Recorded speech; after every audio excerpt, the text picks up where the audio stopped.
లాస్య అక్కడ కూర్చుని ఉంటుంది. లాస్యకైతే తులసి టాబ్లెట్స్ కూర్చోబెట్టి టాబ్లెట్స్ ఇచ్చి, ఇదిగో లాస్య ఇవి ఈ టైంకి వేయాలి, ఇవి ఈ టైంకి వేయాలి, మామయ్య గారికి నువ్వే దగ్గరుండి టాబ్లెట్స్ ఇవ్వని చెప్పి అంటూ ఉంటుంది. ఆ మాటలకు లాస్య అయితే, ఏంటి తులసి, ఎప్పుడు మామయ్య గారికి నువ్వు కదా టాబ్లెట్స్ ఇచ్చేది, ఇప్పుడు నన్నేమంటున్నావేంటి కొత్తగా అని చెప్పి లాస్య అడుగుతూ ఉంటుంది. ఆ మాటలకు తులసి అయితే, లేదు లాస్య, మామయ్య గారు నిన్నే కోడలుగా అనుకుంటున్నారు, నువ్వే తనకి ఇవ్వు, నేను ఇచ్చినా సరే తీసుకోవటం లేదని చెప్పి అంటూ ఉంటుంది. ఆ మాటలకు లాస్య అయితే, సరేలే అయితే నేను ఇస్తానని చెప్పి అంటూ ఉంటుంది. ఇక తులసి ఆ మాటలు అన్నాక లాస్య ఎలా అంటూ ఉంటుంది, నేను అప్పుడు ఎలాగో మామయ్య గారికి సేవలు చేయలేదు, ఈ రకంగానైనా సరే మామయ్య గారికి సేవలు చేసి నా రుణం తీర్చుకుంటానని చెప్పి అంటూ ఉంటుంది. ఆ మాటలకు తులసి అయితే అలా నిల్చొని లాస్య మాటలు వింటూ ఉంటుంది.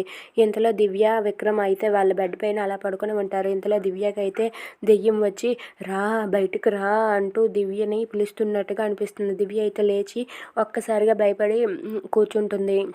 ఇక విక్రమ్ అయితే పక్కనే ఉంటాడు. అయినా సరే దివ్య భయపడుతూ అలా బయటికి వెళ్తుంది. ఏంటి నీకేం కావాలి చెప్పు, ఎందుకు నాకు రోజు ఇలా ఏడిపిస్తున్నావు అని చెప్పి దివ్య ఆ దెయ్యంకి అడుగుతుంది. అప్పుడు ఆ దెయ్యం అయితే ఇలా అంటూ ఉంటుంది, నన్ను నీ భర్త చంపాడు కాబట్టి నువ్వు చనిపో, లేదంటే నువ్వే నీ భర్తని చంపే, ఇద్దరిలో ఎవరో ఒకరు చేస్తే నాకు ఆత్మ శాంతిస్తుంది అని చెప్పి ఆ దెయ్యం అంటుంది. ఆ మాటలకు దివ్య అయితే ఒక్కసారిగా షాక్ అవుతుంది.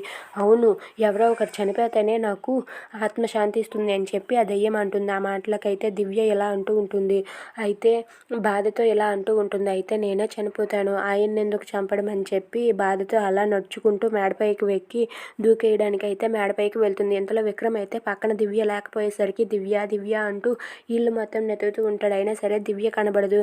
ఎక్కడికి వెళ్ళిపోయింది దివ్య అని చెప్పి విక్రమ్ అడుగుతూ ఉంటాడు. అయినా సరే దివ్య ఎక్కడా కనబడకపోయేసరికి విక్రమ్ అయితే కంగారు పడుతూ ఉంటాడు. ఇక ఇదంతా చూస్తున్న రాజ్యలక్ష్మి అలాగే వాళ్ళ తమ్ముడు అయితే అదంతా చూసి చాలా హ్యాపీగా ఫీల్ అవుతూ ఉంటారు. ఎస్, మనం అనుకున్నదే జరుగుతుందని చాలా హ్యాపీగా ఫీల్ అవుతారు. If you like this video please like, share and subscribe. Thanks for watching.